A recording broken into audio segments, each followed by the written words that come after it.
I'd just like a table for one, please. One, please. Here, look at yourself. You smell like a dumpster. This is a $200 a plate restaurant, not a homeless shelter. Get out before I call the cops. Sir, I just want to eat. I can pay. Laughter. Pay with what, girl? I make more in a week than you'll see in your life. Now move your dirty feet off my floor before I move them for you. The dining room went dead silent. 50 people sat frozen. A black woman in a paint-stained hoodie stood at the entrance of one of Atlanta's most expensive restaurants. Music. A white manager blocked her path, chin raised, arms crossed, music smirking like he'd already won. He had no idea who she was. He had no idea what was coming. But I promise you this, by the end of this story, you're going to watch this man lose everything. And it all started with a glass of Coke. To understand what happened inside that restaurant, you need to know who this woman really was. And more importantly, you need to know why she was dressed like that. Her name was Wanda Richardson, and on any given weekday, you might find her stepping out of a black Mercedes in a tailored blazer, walking into boardrooms where people stood up when she entered. Because Wanda Richardson was the wife of Garrett Richardson, founder and CEO of Apex Dynamics, a defense and aerospace technology company valued at $4.8 billion. But today was Saturday, and every Saturday for the past 6 years, Wanda didn't touch the Mercedes. She didn't wear the blazer. She didn't put on a single piece of jewelry. Instead, she woke up at 6 o'clock in the morning inside their estate in the Tuxedo Park neighborhood of Atlanta. She walked past the marble countertops, past the floor-to-ceiling windows overlooking a private garden, and reached into the back of her closet for the same outfit she wore every weekend. A faded Spelman College hoodie, a pair of paint-stained joggers, and a pair of sneakers so worn the soles were peeling at the edges. Garrett was already at the kitchen island reading through a stack of contracts. He looked up as she passed. "You're going to eat lunch today, right?" "I'll try," she said, kissing him on the forehead. She grabbed her keys, not to the Mercedes, not to the Range Rover, but to a 10-year-old Honda Civic parked at the far end of the driveway, and she drove herself across town to Hope Bridge Community Center, a nonprofit she had personally founded 3 years ago to serve families in need. By 8 o'clock, Wanda was hauling boxes of donated winter coats through the back door. By 9, she was on her knees sorting school supplies into bags. By 10, she was sitting cross-legged on the floor with a group of kids, helping them sound out words in a reading circle. One little girl, couldn't have been older than 6, drew a picture in crayon. It was a stick figure in a purple hoodie with big curly hair. Underneath it, in wobbly letters, she had written, "Miss Wanda, my hero." Wanda folded that drawing and tucked it into her pocket. By noon, she was helping repaint the Sense reading nook. Sky blue on the walls, sunshine yellow on the trim. She got paint on her hoodie, on her joggers, even on her chin. She laughed and kept going. Around 1 o'clock, her stomach growled loud enough for the other volunteers to hear. A woman named Patrice nudged her. "Girl, you skipped lunch again. The Grandview Grill is right up the road. Go eat something real." Wanda hesitated. She knew the Grandview. It was a trendy spot in Buckhead. Exposed brick walls, Edison bulb lighting, craft cocktails on chalkboard menus, the kind of place where people wore blazers on a Saturday afternoon. She looked down at her paint-splattered hoodie, her dusty sneakers, her hands still flecked with sky blue. "I look a mess," she said. "So what? Your money spends the same. Go eat." So Wanda grabbed her reusable grocery bag. Still full of donated children's books, she planned to drop off later and drove 10 minutes north to Buckhead. She parked the Civic on the street. She walked through the front door of the Grandview Grill, and within 60 seconds of stepping inside, her entire life was about to change. The restaurant was packed. Well-dressed couples sipped wine at candle-lit tables. A group of men in golf pools laughed near the bar. The smell of seared steak and rosemary hung thick in the air. A young hostess named Courtney looked up from her stand. She smiled and opened her mouth to greet Wanda, but she never got the chance because Bryce Colton got there first. Bryce Colton was 28 years old, 6'1", and had the kind of confidence that comes from never once being told no. He'd been shift manager at the Grandview Grill for 11 months. And in those 11 months, he had made it his personal mission to keep the restaurant looking, as he liked to say, on brand. That meant no wrinkled shirts, no flip-flops, no anyone who didn't look like they could afford the menu. And it especially meant no one who might make his regulars, the golf polo guys, the wine and steak couples, the corporate lunch crowd, feel like the neighborhood was slipping. He spotted Wanda before she'd taken 3 steps past the door. Paint-stained hoodie, scuffed sneakers, a reusable bag that looked like it came from a thrift store donation bin, and she was black. Bryce didn't hesitate, not even for a second. He stepped in front of the hostess podium, physically cutting off Courtney mid-greeting, and planted himself directly in Wanda's path. His arms crossed over his chest, his chin lifted. His voice carried across the entire dining room like he wanted every single person in the building to hear what he was about to say. "Excuse me, ma'am. This isn't a shelter. We have a dress code." Wanda stopped. She looked up at him. Her voice was steady, almost soft. The voice of someone who had learned a long time ago that calmness was its own kind of power. I'd just like a table for one, please. Bryce let out a short laugh through his nose. Not a real laugh, a performance. He turned to Courtney with a theatrical eye roll, gesturing at Wanda like she was something he'd found stuck to the bottom of his shoe. Courtney, did we start taking walk-ins from Goodwill? A ripple of uncomfortable laughter came from a table near the window. Two women in matching designer sunglasses glanced at each other. One covered her mouth with manicured fingers. The other looked away and sipped her wine. Wanda didn't flinch. She kept her eyes on Bryce. Her hands stayed at her sides. Her grocery bag hung from her wrist, heavy with children's books. I'd like to be seated, please. I'm happy to wait if there's no table available right now. Bryce tilted his head sideways. He looked her up and down slowly, music deliberately, starting at her scuffed sneakers and dragging his gaze all the way up to her paint-flecked hair, the way someone inspects something they've already decided to throw in the trash. Ma'am, I'm going to be real with you. His voice dripped with the kind of politeness that isn't polite at all. We have a strict dress code here at the Grand View. No athletic wear, no stained clothing, no open bags. He pointed one finger at her reusable grocery bag. That's 3 violations right there. I didn't make the rules. But he did make the rules because there were no rules. The Grandview Grill had never once posted a dress code. Not on the door, not on the website, not on the menu.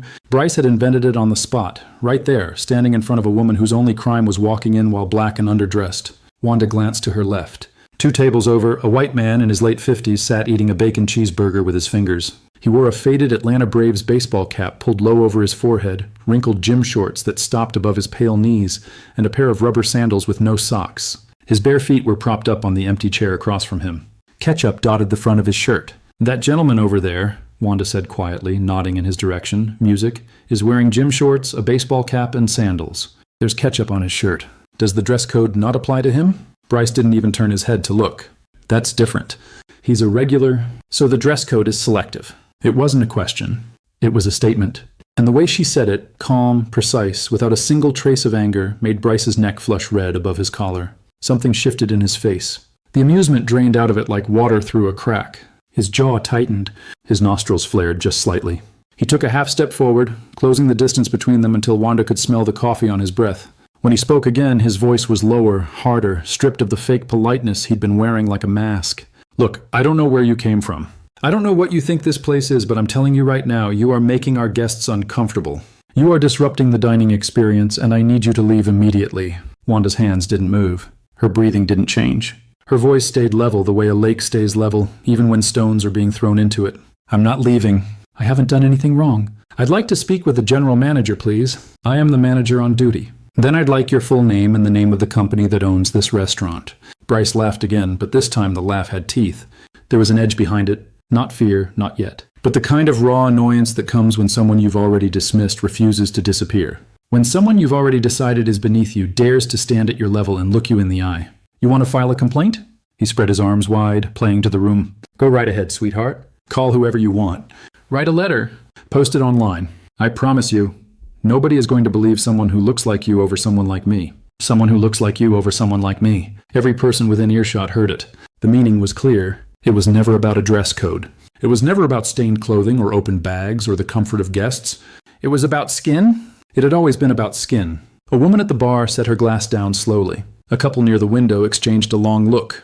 The hostess, Courtney, stared at the tile floor, her face burning red, her lips pressed shut. And then Bryce Colton did something that no one in that restaurant expected. Something that would be replayed on screens across the country for weeks to come. He turned to the nearest bus tray, a gray plastic bin sitting on a stand beside the hostess podium, and grabbed a half-full glass of Coca-Cola. Condensation dripped from the outside of the glass. The ice inside had barely begun to melt. He looked Wanda dead in the eyes, and in one smooth, deliberate motion, he tipped the glass forward and poured the Coca-Cola directly onto her chest. The brown liquid hit her hoodie with a wet slap that echoed off the brick walls. Ice cubes bounced off her collarbone and clattered across the hardwood floor. Cola streamed down the front of her shirt, soaking through the cotton to her skin beneath. A dark stain bloomed from her chest to her stomach like a wound spreading open. Droplets spattered her sneakers. A puddle formed around her feet. The restaurant didn't go quiet. It went dead. Not a whisper, not a cough, not the scrape of a single chair. The jazz music piping through the speakers suddenly sounded obscenely loud in all that silence. Wanda stood perfectly still. Coke dripped from the hem of her hoodie in a slow, steady rhythm. A single ice cube rested on the toe of her left shoe. She could feel the cold liquid running down her ribs beneath her shirt. She did not wipe her face. She did not step back. She did not cry. Bryce set the empty glass back on the bus tray with a light clink. He wiped his wet hand on his black apron. Then he leaned in close, too close until his mouth was inches from her ear. Oops. His whisper was loud enough for the nearest tables to hear. Now you really don't meet the dress code. He straightened up. He pointed one finger toward the front door and he smiled. Doors that way, sweetheart? Wanda still did not move. She stood in that puddle of Coca-Cola with her chin level, her shoulders back, and her eyes fixed on Bryce Cololton's face. She was memorizing him. Every crease, every pore, every ounce of cruelty sitting behind that smirk. At a table near the kitchen passera, a woman named Denise Alfred sat with her phone raised in both trembling hands. She had started recording the moment Bryce first raised his voice at the hostess stand. She had captured every word, every gesture, every single frame of that Coca-Cola arcing through the air and hitting Wanda's chest. Her screen showed 8 minutes and counting. She didn't stop recording. She couldn't. Behind the kitchen window, Chef Elena Davis stood frozen, her knuckles white against the stainless steel counter. Her jaw was locked so tight her teeth ached. She had seen Bryce do this before. Not the drink, but the humiliation, the profiling, the selective enforcement of rules that didn't exist. She had reported him 3 times to the corporate. 3 written complaints. 3 times she was told the same thing. He keeps the dining room running smooth. Leave it alone. She turned to the line cook beside her and whispered through clenched teeth. This isn't the first time, but I swear to God, it's going to be the last. At the hostess stand, Courtney gripped the wooden edge of her podium with both hands until her fingernails turned white. Her eyes were wet. Her bottom lip trembled. She wanted to say something. She wanted to hand Wanda a napkin, a towel, anything. But Bryce was her boss and she was 22. And she was afraid. So she said nothing. Nobody said anything. The only sound in the Grandview grill was the slow, steady drip of Coca-Cola hitting the hardwood floor. 10 seconds passed, then 20. Wanda still hadn't moved. Bryce stared at her. His smirk was cracking at the edges. He had expected her to cry. He had expected her to curse at him or shuffle out the door with her head down the way the others had. The ones before her, the ones nobody talked about. But this woman just stood there soaked in coke, calm as concrete, looking at him like she was reading the fine print of his soul. It unnerved him.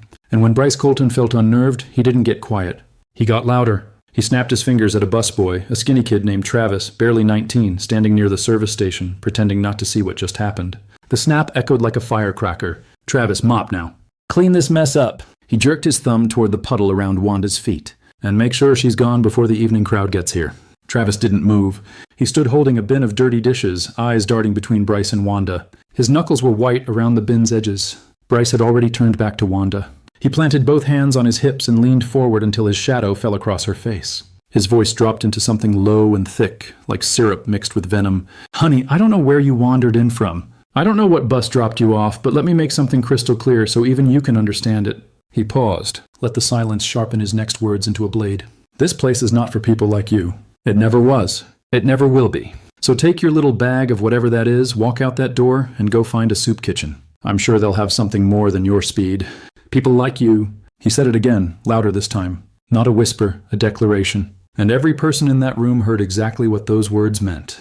There was no ambiguity, no dress code, no policy. Just a white man in a pressed black apron telling a black woman in a paint-stained hoodie that she did not deserve to exist in the same room as him. A man at the bar turned his body away, staring at the liquor bottles like they held answers. A young couple near the patio whispered urgently, faces tight with something between disgust and cowardice. They wanted to leave. They didn't want to be the ones who stood up. Wanda let out a slow breath through her nose, the kind that holds back 1,000 words. She wiped a streak of Coca-Cola from her cheek with the back of her hand. Her fingers were steady. Her eyes were dry. Not because she didn't feel it, but because she had decided that this man would not get a single tear from her. When she spoke, her voice was so quiet the nearest table leaned forward to hear. I'd like your full name, and I'd like it now. Bryce barked a laugh, sharp and ugly like something breaking. My name? You want my name? He grabbed the front of his apron and pulled it taut so she could read the embroidered tag. Bryce Cololton, shift manager, employee of the month, 3 times running. Go ahead, sweetheart. File your little complaint. I'll still be here tomorrow, and you'll still be out there. Wanda didn't respond. She took 2 steps to the side, reached into her pocket, and pulled out her phone. A simple phone in a plain black case. Nothing that would make a man like Bryce look twice. She dialed 1 number, speed dial, pressed it to her ear. Bryce watched with arms folded. He assumed she was calling a friend, a sister, someone from whatever shelter he'd invented for her in his mind. He shook his head and muttered loud enough for nearby tables to hear, Great, now she's calling for backup. What's next? The whole family shows up in matching tracksuits. 2 women at a corner table laughed nervously. A man at the bar shook his head but said nothing. On the other end, Garrett Richardson picked up before the first ring finished. Wanda's voice was calm, measured, the voice of a woman who had already decided exactly what would happen next. I'm at the Grandview Grill on Peachtree. A manager threw a drink on me and refused me service. I'm fine, but I need you to look into who owns this place. She didn't explain further. 6 years of marriage had built a language between them that lived underneath words. Garrett heard the stillness in her voice. He understood what it meant. His voice didn't rise, it dropped. It became the voice that silenced boardrooms. The voice he used when someone breached a contract, when someone touched what was his. 3 words. Don't leave yet. The call ended. Wanda slid the phone into her pocket. Her face gave nothing away. Within 4 minutes, Garrett's executive assistant pulled the corporate registry for the Grandview Grill. The restaurant was owned by Sterling Hospitality Group, a mid-sized conglomerate managing 43 properties across the Southeast, and Sterling Hospitality Group was currently negotiating a $200 million contract with Apex Dynamics for their corporate hospitality division. The paperwork was drafted. The lawyers had reviewed it. All that was missing was Garrett's signature. That signature was never going to come. Back inside, Bryce knew none of this. He saw a woman in a ruined hoodie who had made a phone call that would change nothing. He saw weakness. He walked back toward her, slow, theatrical. He wanted every eye on him. Are you still here? Seriously, do I need to call the police? Because I will. Wanda looked at him the way you look at the weather. Something you cannot control and do not need to fight. You can call whoever you want. I'm not leaving. Anger flashed across Bryce's face, hot and red, blooming from his collar to his ears. He yanked out his phone and dialed the non-emergency line. He turned away from Wanda, but spoke loud enough for the dining room to hear. Yes. Hi. I need officers at the Grandview Grill on Peachtree. I've got a trespasser refusing to leave. She's being aggressive and confrontational. She's making guests feel unsafe. Aggressive? He used the word aggressive about a woman who hadn't raised her voice once, who was still wearing the coke he'd poured on her, who still hadn't clenched a fist. He hung up and turned back with fresh confidence, arms crossed, chin up, smirk locked in place. Cops are on their way, sweetheart. Last chance to walk out with whatever dignity you've got left.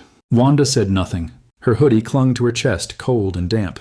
Her sneakers stuck to the floor. The bag of children's books hung heavy from her wrist, covers warped from the splash. She looked like exactly what Bryce wanted. Small, powerless, defeated. But she wasn't any of those things. 7 minutes later, a patrol car pulled up outside. No lights, no siren. 2 officers stepped through the front door. Bryce rushed toward them, voice pitched high with manufactured relief. Officers, thank God. This woman has been causing a disturbance for 20 minutes. She doesn't meet our dress code. She's refused to leave. She's trespassing. The officers looked past him. They saw Wanda near the hostess podium, a black woman in a soaked hoodie, arms at her sides, no weapon, no raised voice, just standing in a puddle of soda dripping onto hardwood. The older officer, Sergeant Hollins, 22 years on the force, frowned. He looked at Bryce, at Wanda, at the puddle, at the empty glass on the bus tray, still wet around the rim. Something didn't add up. Ma'am, he said, stepping past Bryce. Are you all right? Can you tell me what happened here? Before Wanda could answer, a chair scraped hard against the floor, every head turned. Denise Alfred was standing, phone raised in her trembling hand.